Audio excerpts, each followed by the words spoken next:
सो गुरबाणी के अंदर बचन आउंदा भरमे भोला दह दिसता वै कि भरम दे विच भुल के ज्योति है जिहड़ी वो इस दसे दिशावां दे विच भरमण करदी है। किते भी कर्म करके जीवन नहीं आउंदा जिवें साडे मन दे। सचखंड की दृष्टि तो कर्म भी सोच है। किरत कर्म के विछड़े कर कृपा मेलो राम। सोचै सोच न होवई जे सोची लख बार। सोच का अर्थ भी कर्म ही है, कर्म का अर्थ भी सोच ही है। गुरबाणी मुताबक वा सचखंड की अथॉरिटी है जी। साडे संसार च कुछ होर है।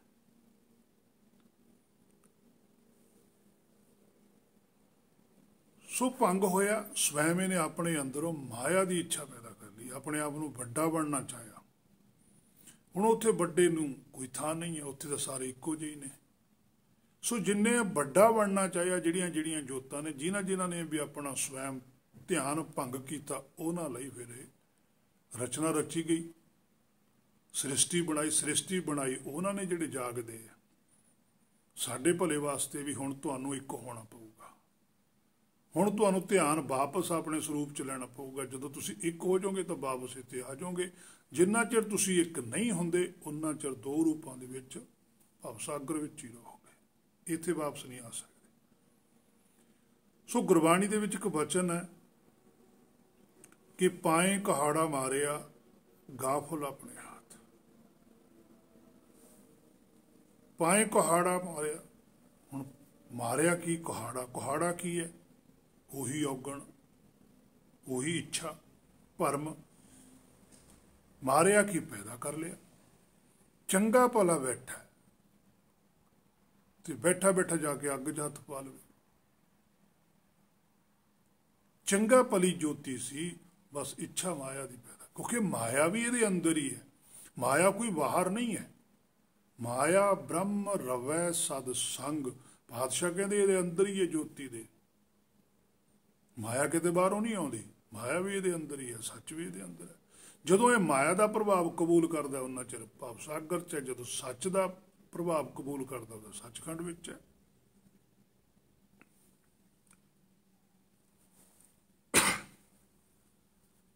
सो पाए कहाड़ा मारिया गाफुल अपने हाथ। गाफुल हुंदा भरम च रहना, अपने हाथ भाव के अपनी इच्छा पैदा करनी, अपना हुक्म पैदा कर लिया। जिवें आसा की वार जी पातशाह कहते हुक्म किए मन भावंदे राह भीड़ै अगे जा बड़ा। हुण मन भाउंदा हुक्म भी है, मन भाउंदी उही इच्छा है। एक सचखंड का हुक्म है, एक इकल्ले जीव का हुक्म भी है। पर जीव की जिहड़ी इच्छा है वो कर कुछ नहीं सकता। होना हुक्म उन्हां दा ही चलना है, पर यह सोच सकता है, इहनूं सोचण तो नहीं कोई रोक सकता। इसे करके गुरबाणी नूं बार बार कहती है भी सोच छड्ड के समझना शुरू कर। समझ बूझ जब करत विचारा। असी हे मेरे मना तू समझना छड्डता, सोचना शुरू किया है। गुरबाणी समझण का विषय ना कि सोचण का।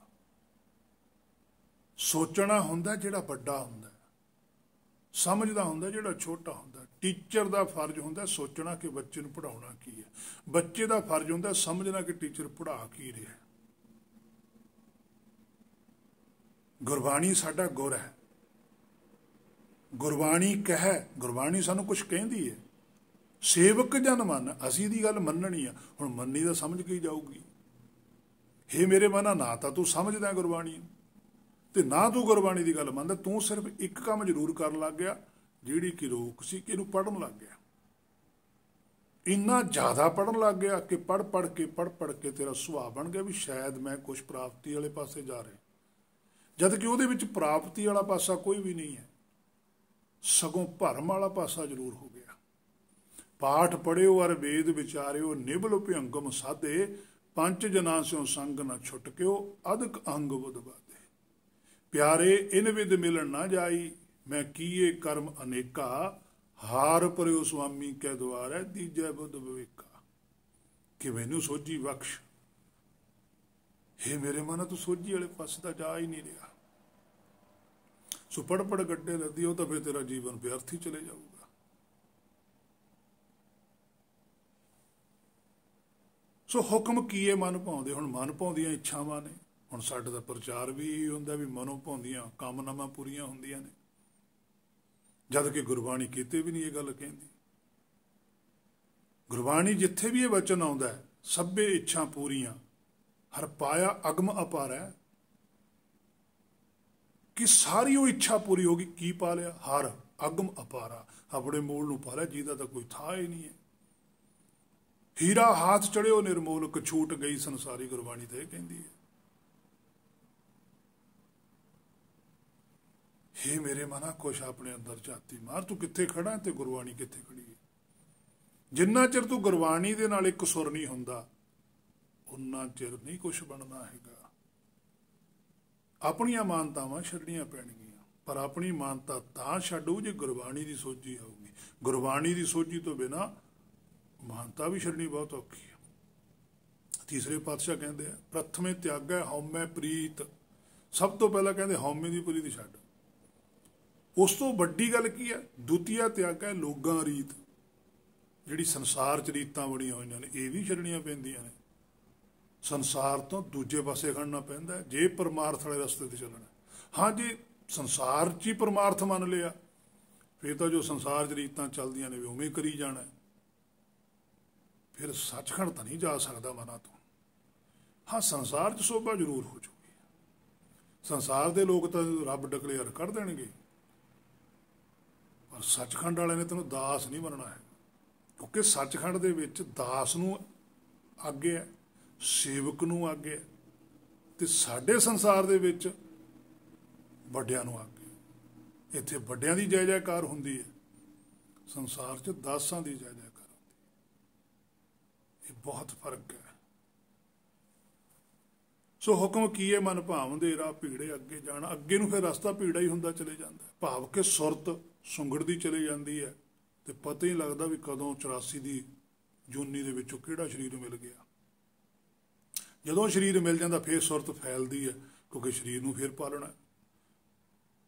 फिर ये अंदर होंदा भी मैं मनुख बना, तो दोबारा मैं हुक्म की सोझी मैनूं आवे तो मैं बने सुंदर स्वरूप को पछाणा ते वापस जावां।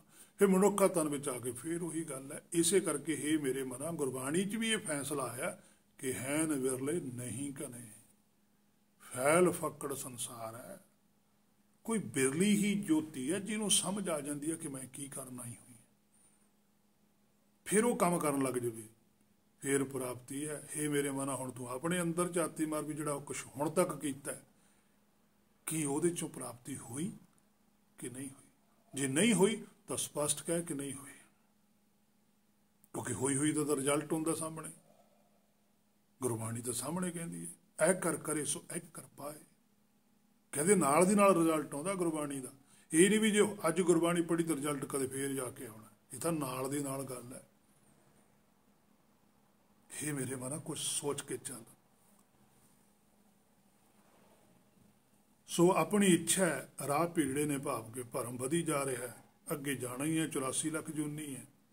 सो आपन हथी अपना आपे ही काज सवारी है। यह वचन भी पातशाह ने लिखा। देख मना की लिखे, आपन हथी अपना आपे ही काज सवारी है। तो इतों यह गल सिद्ध होंदी है गुरबाणी तो कि परमार्थ दे विच तुहाडी कोई मदद नहीं कर सकता, सिर्फ उपदेश दे सकता, इदों वध कुछ नहीं है। खत्री ब्राह्मण सूद वैस उपदेश चौह वर्ना को साझा। उपदेश है, प्राप्ति की गारंटी नहीं है। उपदेश देता भी गां तुसीं मनोगे, जे उपदेश नूं मन लवें फिर तो प्राप्ति हो सकती है। जे कला उपदेश ही है कोल, फिर प्राप्ति नहीं है। सीधा लिखा पातशाह ने, आपन हथी अपना। परमेश्वर वालों हुक्म आया होया कि अपना तेरा अपना कारज है, तू आप ही बिगाड़िया, पाए कुहाड़ा मारिया, आप ही मारिया। ਇਹਦਾ मतलब सानू किसी ने नहीं उत्थों ਤੋਰਿਆ ਹੈਗਾ, ਅਸੀਂ स्वयं अपनी इच्छा पैदा की। उन्होंने सानू समझाया है कि तुहाडा जिहड़ा बीमारी का कारण है हौमे, हौमे छड्ड दिओ तो शुद्ध हो जाओगे। सो अपन हथी अपना आपे ही कारज सवारी है। हे मेरे मना, अपनी इच्छा नूं बदल लै, अपना ही कारज सवारना है। इच्छा किस तरह बदल होवे, हुण ये भी इच्छा किवें बदलू। हाँ, ये गल समझण वाली है भी इच्छा किवें बदलू।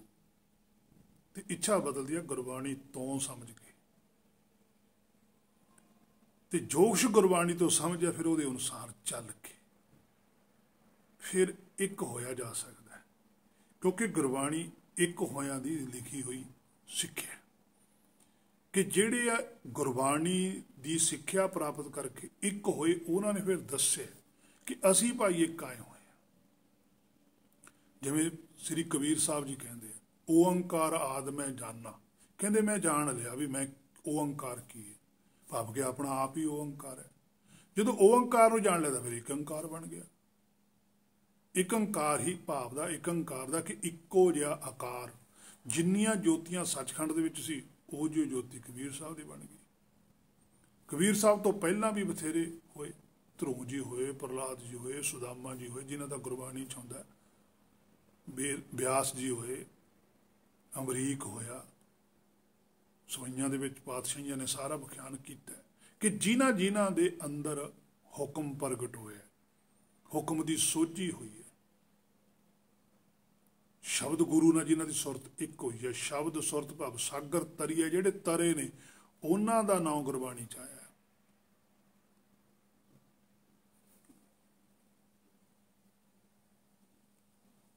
ਸੋ ਆਪਣਾ ਕਾਰਜ ਸੁਭਾਰਨਾ, ਗੁਰਬਾਣੀ ਇੱਕ ਹੋਇਆਂ ਦੀ ਸਿੱਖਿਆ ਕਿ ਇੱਕ ਕਿਵੇਂ ਹੋ ਸਕਦੇ ਹੋ। ਹੇ ਮੇਰੇ ਮਨਾ, ਇਹ ਹੁਣ ਤੈਨੂੰ ਆਪਣੇ ਆਪ ਵਿਚਾਰ ਕਰਨੀ ਪੈਣੀ ਹੈ। ਸੋ ਆਓ ਆਪਾਂ ਕੁਛ ਗੁਰਬਾਣੀ ਤੋਂ ਹੋਰ ਵੀ ਸਿੱਖਿਆ ਪ੍ਰਾਪਤ ਕਰਦੇ ਹਾਂ ਸਹਿਭੰਗ ਸ਼ਬਦ ਬਾਰੇ। ਸਹਿਭੰਗ ਹੋਣ ਤੇ ਇੱਕ ਹੋਣ ਦੇਣ ਦੀ ਜਾਂ ਆਪਣੇ ਕੋਲੋਂ ਕੋਈ ਵੀ ਮੈਂ ਗੱਲ ਨਹੀਂ ਕਰੂੰਗਾ। ਜੋ ਕੁਛ ਵੀ ਕਹਿਣਾ ਗੁਰਬਾਣੀ ਚੋਂ ਕਹਿਣਾ, ਗੁਰਬਾਣੀ ਤੋਂ ਬਾਹਰ ਨਹੀਂ ਕੁਛ ਵੀ ਕਹਿਣਾ। ਅੰਗ 267 ਦੇ ਉੱਪਰ ਪਾਤਸ਼ਾਹ ਬਚਨ ਕਰਦੇ ਆ, ਜਤਨ ਕਰੈ ਤਉ ਪੀ ਸੁਰ ਭੰਗ। ਕਹਿੰਦੇ ਹੁਣ ਯਤਨ ਤਾਂ ਕਰਦਾ ਫਿਰ ਵੀ ਸੁਰ ਭੰਗ ਰਹਿੰਦੀ, ਕਿਉਂਕਿ ਯਤਨ ਮਾਇਆ ਦਾ ਕਰਦਾ, ਜੁੜਨਾ ਚਾਹੁੰਦਾ, ਪਤਾ ਹੈ ਜੀਵ ਨੂੰ, ਜਿਵੇਂ ਹੇ ਮੇਰੇ ਮਨਾ ਤੂੰ ਚਾਹੁੰਦਾ ਨਹੀਂ ਵੀ ਇੱਥੇ ਰਹਿਣਾ ਤਾਂ ਹੈ ਨਹੀਂ, ਰੱਬ ਕੋਲ ਜਾਣਾ, ਰੱਬ ਦੇ ਦਰਸ਼ਨ ਹੋ ਜਾਣ। ਇਹ ਗੱਲ ਮਨ 'ਚ ਇੱਛਾ ਤਾਂ ਹੈ, ਪਰ ਇਹਨੂੰ ਇਹ ਨਹੀਂ ਪਤਾ ਵੀ ਦਰਸ਼ਨ ਕਿਹੜਾ ਰੱਬ ਦੇ ਕਰਨੇ। ਇਹ ਰੱਬ ਕੋਈ ਬਾਹਰ ਸਮਝਦਾ ਵੀ ਕੋਈ ਹੋਰ ਰੱਬ ਹੈ, ਉਹਦੇ ਮੈਂ ਦਰਸ਼ਨ ਕਰਨੇ, ਜਦ ਕਿ ਗੁਰਬਾਣੀ ਨੂੰ ਸਮਝਾਉਂਦੇ ਵੀ ਹੋਰ ਕੋਈ ਰੱਬ ਨਹੀਂ, ਸਵੈਮ ਤੂੰ ਆਪ ਹੀ ਰੱਬ ਹੈ। ਵਸੀ ਰੱਬ ਹਿਆਲੀ ਹੈ, ਜੰਗਲ ਕਿਆ ਪਵੇ। ਕਹਿੰਦੇ ਤੂੰ ਜੰਗਲ 'ਚ ਕਿਉਂ ਤੁਰਿਆ ਫਿਰਦਾ, ਉਹ ਤਾਂ ਹਿਰਦੇ 'ਚ ਹੈ। ਭਾਵ ਕਿ ਤੂੰ ਆਪਣੇ ਆਪ ਨੂੰ ਜਾਣਦਾ ਸੀ। ਆਤਮ ਚੀਨ ਅਪਰਾਤਮ ਸੋਈ, ਕਹਿੰਦੇ ਆਪਣੇ ਆਪ ਨੂੰ ਜਾਣ ਲੈ, ਕਹਿੰਦੇ ਖੋਜ ਲੈ, ਤੂੰ ਹੀ ਪਰਮਾਤਮਾ ਹੈ। ਪਰ ਤੂੰ ਤਾਂ ਕਿਸੇ ਹੋਰ ਦਾ ਧਿਆਨ ਕਰਦਾ, ਤੂੰ ਤਾਂ ਕਿਸੇ ਹੋਰ ਨਾਲ ਜੁੜਿਆ ਹੋਇਆ। ਫਿਰ ਤਾਂ ਤੁਸੀਂ ਦੋ ਰੂਪਾਂ 'ਚ ਤਾਂ ਫਿਰ ਹੋ ਹੀ ਜਾਏਗਾ, ਇੱਕ ਤਾਂ ਫਿਰ ਤੂੰ ਹੋਇਆ ਨਾ। ਨਿਜ ਪਦ ਉੱਪਰ ਲਾਗੋ ਧਿਆਨ, ਆਪਣੇ ਸਰੂਪ 'ਚ ਧਿਆਨ ਲਾ ਕੇ ਰੱਖ, ਆਪਣੇ ਆਪ ਨੂੰ ਜਾਣ, ਆਪਣੇ ਮਨ ਨੂੰ ਰੋਕ। ਪਹਿਲਾਂ ਤਾਂ ਮਨ 'ਚ ਧਿਆਨ ਰੱਖ ਕੇ ਮਨ ਦੇ ਅੰਦਰ ਮਾਇਆ ਦਾ ਫੁਰਨਾ ਨਾ ਸ਼ੁਰੂ ਹੋਵੇ। ਜੇ ਫੁਰਨਾ ਉੱਠ ਵੀ ਖੜਾ ਤਾਂ ਉੱਥੇ ਹੀ ਖਤਮ ਕਰ, ਉਸ ਫੁਰਨੇ ਦੇ ਉੱਪਰ ਅਮਲ ਨਾ ਕਰ। ਸੋ ਯਤਨ ਕਰੇ, ਸੰਸਾਰ ਯਤਨ ਬਹੁਤ ਕਰਦਾ, ਪਰ ਉਹ ਮਾਇਆ ਚੋਂ ਕਰਦਾ, ਫਿਰ ਵੀ ਸੁਰ ਭੰਗ ਰਹਿੰਦੀ ਹੈ। ਹੇ ਮੇਰੇ ਮਨਾ ਤੂੰ ਗੁਰਬਾਣੀ ਕਿੰਨੀ ਪੜ੍ਹਦਾ, ਤੇਰੇ ਤੇ ਗੁਰਬਾਣੀ ਦਾ ਅਸਰ ਕਿਉਂ ਨਹੀਂ ਹੁੰਦਾ? ਪਰ ਤੈਨੂੰ ਇੰਨਾ ਤਾਂ ਪਤਾ ਵੀ ਗੁਰਬਾਣੀ ਜੋ ਕੁਛ ਕਹਿੰਦੀ ਹੈ ਸੱਚ ਕਹਿੰਦੀ ਹੈ, ਫਿਰ ਤੇਰੀ ਸੁਰ ਇਹਦੇ ਨਾਲ ਨਹੀਂ ਜੁੜਦੀ, ਕਿਉਂਕਿ ਤੈਨੂੰ ਭਰੋਸਾ ਨਹੀਂ ਆ, ਆਪਣੇ ਆਪ ਤੇ ਭਰੋਸਾ ਨਹੀਂ। ਗੁਰਬਾਣੀ ਤੇ ਭਰੋਸਾ ਜ਼ਰੂਰ ਹੈ, ਪਰ ਆਪਣੇ ਆਪ ਤੇ ਨਹੀਂ ਹੈ। ਪਰ ਜਿੰਨਾ ਚਿਰ ਤੂੰ ਸਵੈਮ ਆਪਣੇ ਆਪ ਤੇ ਨਹੀਂ ਕਰਦਾ, ਉਨਾ ਚਿਰ ਗੁਰਬਾਣੀ ਤੇ ਵੀ ਨਹੀਂ ਭਰੋਸਾ ਹੋਣਾ। ਜਿਹੜਾ ਤੂੰ ਗੁਰਬਾਣੀ ਤੇ ਭਰੋਸਾ ਮੰਨਦਾ ਹੈ, ਭਰੋਸਾ ਨਹੀਂ, ਇਹ ਸੰਸਾਰੀ ਰੀਤ ਹੈ ਵੀ ਸੰਸਾਰ ਦੇ ਲੋਕ ਐਂ ਕਰਦੇ ਆ, ਗੁਰੂ ਗ੍ਰੰਥ ਸਾਹਿਬ ਜੀ ਨੇ ਆਪਾਂ ਵੀ ਐਂ ਕਰ ਲਈ, ਪਰ ਅੰਦਰੋਂ ਨਹੀਂ ਭਰੋਸਾ।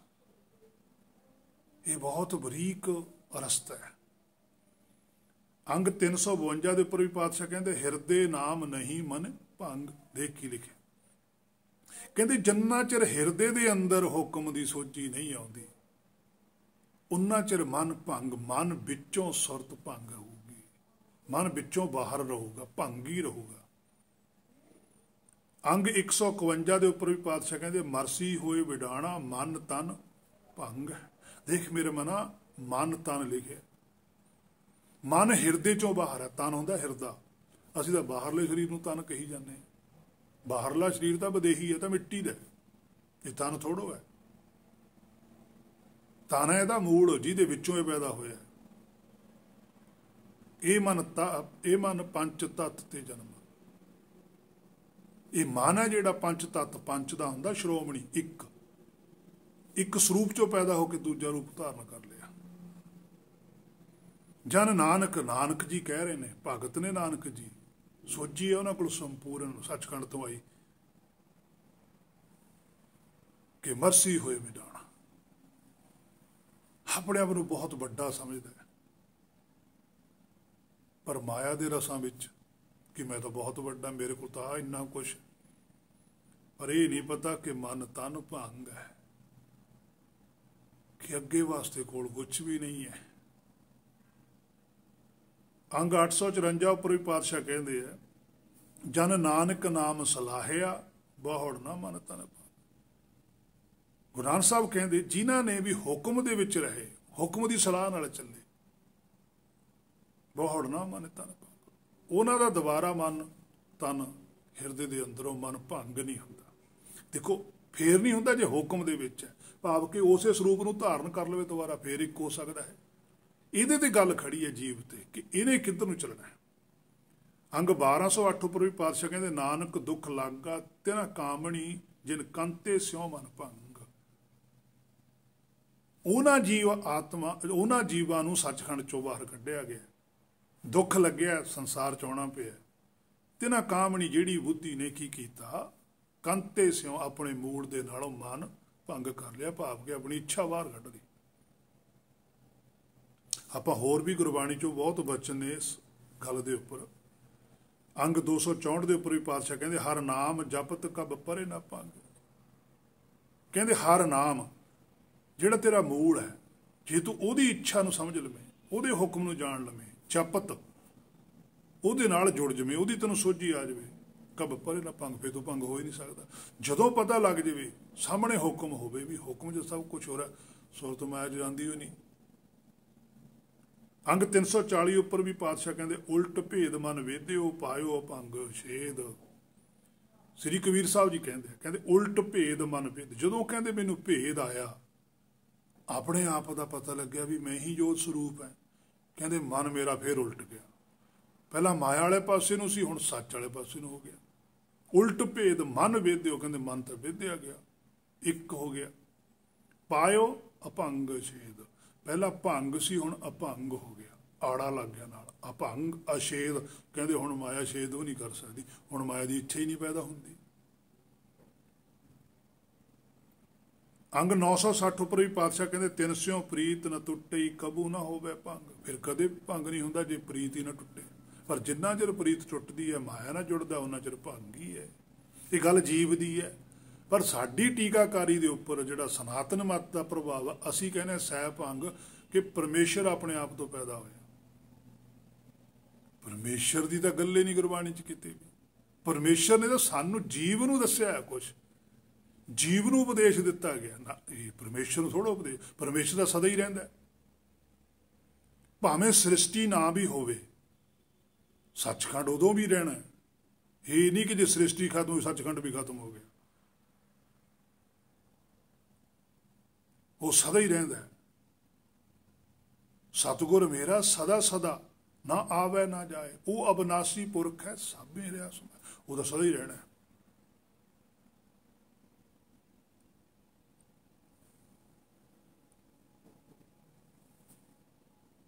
तिन स्यों प्रीत न टुटी कबू न होवे भंग। अंग 958 उपर भी पातशाह कहते हैं, हर एक से नाल मैं गोष्ठी मोह मैला करे ना भंग। कहते हुण मैं हरेक दे नाल गोष्ठी करदा, विचार करदा, गुरबाणी की भी जोत आए हुंदी है, जात आ हुंदी है, आपां आ कुछ करना है, करना आपां आ लग गए, उहदा सारा कुछ करदा। मोह मैला करे ना भंग। कहते पर उन्हां दे अंदरों जो मैं गल्लां सुनदा मोह दियां, वो कहते नहीं ऐ भी हो जांदा, ऐ भी हो जांदा। जिवें साडे भी बड़ियां साखियां सुनाईयां जांदियां, वो साखियां माया नाल जोड़दियां ने, ब्रह्म नाल नहीं जोड़दियां। जिन्नी भी साखी है अज साडे इतिहास है, वो सारा सानू संसार नाल जोड़दा, संसार तो तोड़दा नहीं है। फलाने नूं मुंडा मिलिया, उत्थे मुंडे दात मिलदी है, गुरबाणी की कहती है, पुत्ती गंढ पवै ਸੰਸਾਰ। ਸੰਸਾਰ 'ਚ ਗੰਢ ਪਈ ਹੈ, ਸਿਫਤੀ ਗੰਢ ਪਵੈ ਦਰਬਾਰ। ਗੁਰਬਾਣੀ ਦਾ ਫੈਸਲਾ ਇਹ ਹੈ ਕਿ ਸੱਚਖੰਡ 'ਚ ਗੰਢ ਕਿਵੇਂ ਪੈਂਦੀ ਹੈ। ਇਹ ਬਹੁਤ ਫਰਕ ਹੈ ਮਨਾ। ਸਾਨੂੰ ਸੰਸਾਰ 'ਚ ਜੋੜਿਆ ਜਾਂਦਾ, ਜਿੰਨੀ ਸਾਖੀ ਹੈ, ਜਿੰਨਾ ਇਤਿਹਾਸ ਹੈ, ਉਹ ਸੰਸਾਰ ਨਾਲ ਜੋੜਦਾ। ਜਿੰਨੀ ਗੁਰਬਾਣੀ ਹੈ ਸੰਸਾਰ ਤੋਂ ਤੋੜਦੀ ਹੈ। ਸਾਚੀ ਪ੍ਰੀਤ ਹਮ ਤੁਮ ਸੰਗ ਜੋਰੀ, ਤੁਮ ਸੰਗ ਜੋਰ ਅਵਰ ਸੰਗ ਤੋਰੀ ਹੈ। ਹੇ ਮੇਰੇ ਮਨਾ, ਦੇਖ ਗੁਰਬਾਣੀ ਕੀ ਕਹਿੰਦੀ ਹੈ, ਭਗਤਾਂ ਤੇ ਸੰਸਾਰੀਆਂ ਜੋੜ ਕਦੇ ਨਾ ਆਇਆ। ਵੇਖ ਗੁਰਬਾਣੀ ਕੀ ਕਹਿੰਦੀ ਹੈ। ਗੁਰਮੁਖਾਂ ਦਾ ਤਾਂ ਜੋੜ ਹੀ ਨਹੀਂ ਹੁੰਦਾ, ਕਿਉਂਕਿ ਗੁਰਮੁਖ ਗੱਲ ਨੀਰੀ ਜੋਤ ਦੀ ਕਰਦਾ ਤੇ ਸੰਸਾਰ ਗੱਲ ਜਾਤ ਦੀ ਕਰਦਾ। ਕਿੱਥੋਂ ਨੇ ਵੀ ਜੋ ਗੱਲ। ਪਰ ਹੇ ਮੇਰੇ ਮਨਾ, ਤੈਨੂੰ ਤੇ ਗੱਲਾਂ ਚੰਗੀਆਂ ਲੱਗਦੀਆਂ ਨੇ, ਕਿਉਂਕਿ ਤੇਰੇ ਇਹ ਫਾਇਦੇ ਦੀਆਂ ਲੱਗਦੀਆਂ ਨੇ।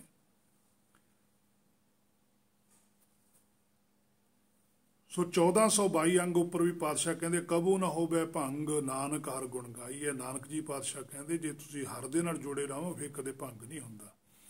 ਸੋ ਇਸ ਤਰੀਕੇ ਨਾਲ ਬੜੇ ਵਚਨਾਂ ਹੋਰ ਵੀ, ਤਾਂ ਆਪਾਂ ਥੋੜੇ ਜਿਹੇ ਵਚਨ ਉਹ ਵਿਚਾਰਦੇ ਜਿਹੜੇ ਆ ਕਿ ਸਸਤੇ ਨੂੰ ਦਿਲਾਈਆਂ ਪੱਬਾ ਪੱਬੇ ਨੂੰ ਘਨੌੜਾ। ਇਹਦਾ ਭਾਵ ਕੀ ਹੈ ਕਿ ਸੰਭੋ, ਜਿਵੇਂ ਪਾਤਸ਼ਾਹ ਬਚਨ ਕਰਦੇ ਆ 99 ਅੰਗ ਦੇ ਉੱਪਰ, ਅਕਾਲ ਮੂਰਤ ਅਜੂਨੀ ਸੰਭੋ, ਕਿ ਜਦੋਂ ਜੋਤੀ ਦੇ ਅੰਦਰ ਕਾਲ ਦੀ ਇੱਛਾ ਖਤਮ ਹੋ ਜਾਂਦੀ ਹੈ, ਮਾਇਆ ਦੀ ਭੁੱਖ ਖਤਮ ਹੋ ਜਾਂਦੀ ਹੈ, ਇਹ ਆਪਣੀ ਮੂਰਤੀ ਨੂੰ ਜਾਣ ਲੈਂਦਾ, ਆਪਣੇ ਸਰੂਪ ਦੇ ਵਿੱਚ ਰਚਿਆ ਜਾਂਦਾ, ਉਸ ਵੇਲੇ ਇਹ ਜੂਨੀ ਤੋਂ ਅਜੂਨੀ ਹੋ ਜਾਂਦਾ ਹੈ। ਫਿਰ ਇਹ ਸੰਭਵ ਹੁੰਦਾ, ਭਾਵ ਕਿ ਸਵੈਮ ਇਹਦੇ ਅੰਦਰ ਕੋਈ ਵੀ ਭੈ ਨਹੀਂ ਰਹਿ ਜਾਂਦੀ। ਨਿਰਭਉ ਹੋਏ ਭਜੋ ਭਗਵਾਨ, ਫਿਰ ਇਹ ਨਿਰਭਉ ਹੋ ਜਾਂਦਾ ਹੈ। ਫਿਰ ਇਹ ਸਹਿ ਭੰਗ ਹੈ। ਸੰਭਵ ਦਾ ਭਾਵ ਹੈ ਇੱਕ ਹੋ ਕੇ ਭੈ ਛੱਡ ਦੇਣੀ। ਜਦੋਂ ਇੱਕ ਹੋ ਗਿਆ ਫਿਰ ਕੋਈ ਭੈ ਨਹੀਂ ਹੈ। ਜਿੰਨਾ ਚਿਰ ਇੱਕ ਨਹੀਂ ਹੁੰਦਾ ਉਹਨਾਂ ਚਿਰ ਭੈ ਹੈ। ਤੇ ਭੈ ਵਿੱਚ ਰਹਿ ਕੇ ਆਰਾਧਨਾ ਕਰਨੀ ਹੈ। ਹੁਣ ਜਦੋਂ ਇੱਕ ਹੁੰਦਾ, ਇੱਕ ਹੋ ਕੇ ਆਰਾਧਨਾ ਕਰਨੀ ਹੈ, ਉੱਥੇ ਜਿਹੜੀ ਭੈ ਇਹਦੇ ਅੰਦਰ ਇੱਕ ਹੋ ਕੇ ਉੱਗਣ ਵਾਸਤੇ, ਉਹ ਭੈ ਆਰਾਧਨਾ ਗਿਣੀ ਜਾਂਦੀ ਹੈ। ਆਰਾਧਨਾ ਆਰਾਧਨੀਕਾ ਹਰ ਹਰ ਨਾਮ ਆਰਾਧਨਾ, ਕਿ ਹੁਣ ਮੇਰੇ ਅੰਦਰੋਂ ਉੱਗ ਖੜੇ, ਭਾਵ ਕਿ ਉਹ ਸ਼ਬਦ ਗੁਰੂ ਪ੍ਰਗਟ ਹੋ ਜਾਵੇ। ਜਿਹੜੀ ਸੋਝੀ ਮੇਰੇ ਕੋਲ ਹੈਗੀ ਆ, ਮੈਂ ਉਹ ਸੋਝੀ ਨੂੰ ਪ੍ਰਗਟ ਕਰਾਂ, ਤਾਂ ਹੀ ਰਿਜ਼ਲਟ ਆਊ ਨਾ। ਜੀ ਹੁਣ ਬੱਚਾ ਪੜ੍ਹੀ ਜਾ ਰਿਹਾ, ਉਹ ਕਹਿੰਦਾ ਮੈਂ ਪੇਪਰ ਨਹੀਂ ਦੇਣੇ, ਆਉਂਦਾ ਮੈਨੂੰ ਸਾਰਾ ਕੁਛ ਹੈ, ਫਿਰ ਉਹਨੂੰ ਪਾਸ ਕੌਣ ਕਰੂਗਾ? ਪੇਪਰ ਤਾਂ ਦੇਣਾ ਪਊਗਾ। ਨਾਨਕ ਪਰਖੈ ਆਪ ਕੋ ਸੋਈ ਪੁਰਖ ਸੁਜਾਨ, ਪਰਖਣਾ ਤਾਂ ਪਊਗਾ, ਬੋਲਣਾ ਤਾਂ ਪਊਗਾ। ਤਾਂ ਹੀ ਪਾਤਸ਼ਾਹ ਨੇ ਕਿਹਾ ਬੋਲੀ ਹੈ ਸੱਚ ਧਰਮ, ਫੇਰ ਪਤਾ ਲੱਗੂ ਵੀ ਧਰਮ ਕਿੰਨਾ ਕਦੇ ਕੋਲ ਹੈ। ਜੇ ਬੋਲਦਾ ਤਾਂ ਹੈ ਸੱਚ, ਹੁਣ ਬੋਲਦਾ ਤਾਂ ਕੋਈ ਵੀ ਨਹੀਂ ਸੱਚ। ਈਵਨ ਕਿ ਜਿੰਨੇ ਵੀ ਅੱਜ ਤੱਕ ਮੈਂ ਸੁਣਿਆ ਗੁਰਬਾਣੀ ਦੇ ਅਰਥ ਕਰਦੇ, ਉਹ ਮਾਇਆ 'ਚ ਹੀ ਕਰਦੇ। ਕੋਈ ਵੀ ਬ੍ਰਹਮ ਨਾਲ ਨਹੀਂ ਰਿਲੇਟ ਕਰਦਾ, ਇਹਨੂੰ ਮਾਇਆ ਨਾਲ ਰਿਲੇਟ ਕਰਦੇ। ਸਿੱਧਾ ਲਿਖਿਆ ਪਾਤਸ਼ਾਹ ਨੇ ਕਿ ਇੱਕ ਹੋ ਕੇ ਭੈ ਛੱਡ ਦੇਣੀ ਹੈ, ਭੈ ਵਿੱਚ ਰਹਿ ਕੇ ਫਿਰ ਆਰਾਧਨਾ ਕਰਨੀ ਹੈ। ਜਿੰਨਾ ਹੁਕਮ ਪ੍ਰਾਪਤ ਨਹੀਂ ਹੁੰਦਾ, ਜਿੰਨਾ ਚਿਰ ਹੁਕਮ ਪ੍ਰਾਪਤ ਨਹੀਂ ਹੁੰਦਾ, ਭਾਵ ਕਿ ਉਹ ਸੋਝੀ ਨਹੀਂ ਹੁੰਦੀ, ਉਹਨਾਂ ਚਿਰ ਆਰਾਧਨਾ ਹੈ। ਪਰ ਜਦੋਂ ਹੁਕਮ ਪ੍ਰਾਪਤ ਹੋ ਗਿਆ, ਨਾਮ ਹਿਰਦੇ ਚੋਂ ਪ੍ਰਗਟ ਹੋ ਗਿਆ, ਨਾਲ ਹੀ ਜਨਮ ਪਦਾਰਥ ਮਿਲ ਜਾਣਾ। ਕੋਈ ਭੈ ਨਹੀਂ ਹੈ। ਅਕਾਲ ਮੂਰਤ ਅਜੂਨੀ ਸੰਭੋ, ਭੈ ਕੋਈ ਵੀ ਨਹੀਂ ਰਹਿੰਦਾ। ਮਨ ਸਿਮਰਤ ਮਨ ਹਿਰਦੇ ਵਿੱਚ ਸਮਾ ਜਾਂਦਾ, ਠੰਡਾ ਥੀਵੈ ਜੀਓ, ਫਿਰ ਠੰਡਾ ਠਾਰ ਹੁੰਦਾ। ਇੱਕ ਸ਼ਬਦ ਆਉਂਦਾ ਸੰਭੋ, ਸੱਸੇ ਉੱਤੇ ਅੰਗ ਟਿੱਪੀ ਪੱਬਾ ਊੜੇ ਨੂੰ ਔਂਕੜ। ਇਹਦਾ ਭਾਵ ਹੈ ਇੱਕ ਭੈ ਰਹਿਤ। ਉਹੀ ਗੱਲ ਹੈ, ਇੱਥੇ ਸੰਭੋ ਆ ਗਿਆ ਤੇ ਸੰਭੋ, ਉੱਥੇ ਕਨੌੜਾ ਪਾਤਾ ਤੇ ਊੜੇ ਨੂੰ ਔਂਕੜ ਪਾਤੀ, ਕਿ ਜਿਹਦੇ ਅੰਦਰ ਸਵੈਮ ਸੱਚ ਦੀ ਭੁੱਖ ਹੈ। ਸਾਚੇ ਨਾਮ ਕੀ ਲੱਗ ਹੈ ਭੂਖ, ਜਿਹਦੇ ਅੰਦਰ ਭੁੱਖ ਹੈ, ਭੌਂਦੀ ਹੈ ਭੁੱਖ, ਤੇ ਸਵੈਮ ਆਪਣੇ ਆਪ ਵਿੱਚ ਹੀ ਹੈ। ਸੋ ਇਸ ਇੱਕ ਨੇ ਜੋ ਸਾਡਾ ਮੂਲ ਹੈ, ਜੋ ਦਵੈਤ ਤੋਂ ਇੱਕ ਰੂਪ ਚੋਣਾ ਹੈ, ਇਸ ਗੱਲ ਦਾ ਸਿੱਧਾ ਹੀ ਜਿਹੜਾ ਖੁਲਾਸਾ ਕੀਤਾ 10ਵੇਂ ਪਾਤਸ਼ਾਹ ਨੇ ਕੀਤਾ, ਦਵੈਤ ਤੇ ਏਕ ਰੂਪ ਹੋਏ ਗਏ। ਵੀ ਮੈਂ ਦੋ ਸੀ ਜਦੋਂ ਇਸ ਮਿਰਤ ਲੋਕ ਚ ਆਇਆ, ਦੋ ਤੋਂ ਇੱਕ ਹੋ ਗਿਆ। ਇੱਕ ਹੋਣ ਦੀ ਦੇਰ ਸੀ ਜਦੇ ਹੁਕਮ ਪ੍ਰਗਟ ਹੋ ਗਿਆ, ਪਰ ਹੁਕਮ ਪ੍ਰਗਟ ਹੋਣ ਦੀ ਦੇਰ ਹੈ ਕਿ ਸੱਚਖੰਡ ਵਰਗੀ ਹਾਲਤ ਬਣ ਗਈ। ਸੋ ਗੁਰਬਾਣੀ ਦੇ ਅੰਦਰ ਪਾਤਸ਼ਾਹ 597 अंग के उपर भी बचन करते हैं। जात अजात अजोनी संभाओ ना तिस भाओ ना भरमा। जात अजात कि जिहड़ी जात सी जात छड्ड के आजाद हो गया, जात का खड़ा छड्डता, बाहरले शरीर का खड़ा छड्डता। छड्डण दे असीं आजोनी, जिहड़ा जूनी च आया सी वह अजोनी हो गया, जूनी तो रहत हो गया। संभाओ कहते कोई भै ही नहीं है, ना तिस भाओ ना भरमा कहते कोई डर नहीं, किसी किस्म का कोई भरम नहीं है। अंग 916 के उपर भी पातशाह कहते अकाल मूरत अजूनी संभाओ कल अंधियार दीपक, कल अंधियार दी पाई कहते कल्पना छड़ती, अंधकार खत्म हो गया, अंदर चानने हो गया। गुरबाणी इस जग में चानन कर्म बसै मन आए। सो सह भंग शब्द का भाव है कि स्वयं अपने आप नूं माया च लैके आउणा, ते जां हुण माया चों आके अपने आप नूं स्वयं एक कर लेना। सह का अर्थ होंदा स्वयं, भंग का अर्थ होंदा वख करना, अपने ध्यान नूं माया दे विच लैके आना, वख करना सह भंग है। जदों माया चो ध्यान तोड़ लिया तो स्वयं फिर अपने आप च उडे उडे आवे सह कोसा, स्वयं जोत ही आउंदी है उड के, उडे उडे आवे। ये जोत की गल है, सचखंड चो उड की नहीं आई। मन बन पंखेरू, मन पंछी है, उड उड के जाता है, दह दिसता है जाता है। सो मन की गल है, आत्मा है जी, ध्यान है जोड़ा उही माया च आया है। ये उड़दा उडे उडे आवे सह कोसा, पता नहीं किन्नियां क जूनियां तारियां, तिस पाछे बचरे छड़िया कहते पिछे एदा परिवार है जोड़ा पिछे बचे। सचखंड नूं छड्ड के इत्थे आके इत्थे परिवार मन लिया, असली परिवार वो है सचखंड वाला। तिन कवण खिलावै कवण चुगावै, कहते हुण इहनूं पता नहीं मैनूं हुण कौन खिलाऊ, इत्थे कवण चुगावै, कौन मैनूं चोगा पाऊगा, कौन मैनूं सच की सोझी आऊगी, कित्थों आऊगी, कोई पता नहीं लगता इहनूं। ये तो माया नूं भी सच मनी जाता, जिथों मर्जी सुन लो वो भी सच मान लैंदा, वो भी सच मान। गुरबाणी भी सच है, जो आले दुआले बोलते वो भी सच है। तो गुरबाणी कहती है कूड़ राजा कूड़ भालिया कूड़ सब संसार। ये तो जिहड़ा इहनूं चीज़ मिलती है उही मनी जाता भी हाँ जी इन्होंने भी कहता ये भी सही है, उन्होंने कहता वो भी सही है। फिर तू की, फिर तेनों रिजल्ट की है। तेन कवण खिलावै कवण जगावै, ये किसी ते भरोसा करता भी कोई मैनूं खिलाऊगा कौन जगाऊगा, पर इन्हें खाना पीना आपसी सच खाना सच पहनना। मन में सिमरन करिया, कहते कदे मन के अंदर ये चेता किया भी कि खा की रहा मैं, सिमरन करिया ऑर्डर किया भी कदे मन च सोचा है भी तू खा की रहा है, खाना की सी ब्रह्म ज्ञानी का भोजन ज्ञान, ते तू खा रहा माया, तेरा ध्यान माया च। सो ये सह भंग शब्द की व्याख्या जो गुरु ने कृपा की, दास ने की है। बाकी जे कोई कमी होवे तो दास नूं मैं फिर बार बार ये गल कहना भी मैनूं मेरियां कमियां जरूर दसो, मेरे कीते हुए विचारां दे उपर तर्क करो ताकि मैनूं भी सोझी आवे कि असलीयत है कि। सो होइयां बेअंत भुल्लां दी खिमा। वाहिगुरू जी का खालसा, वाहिगुरू जी की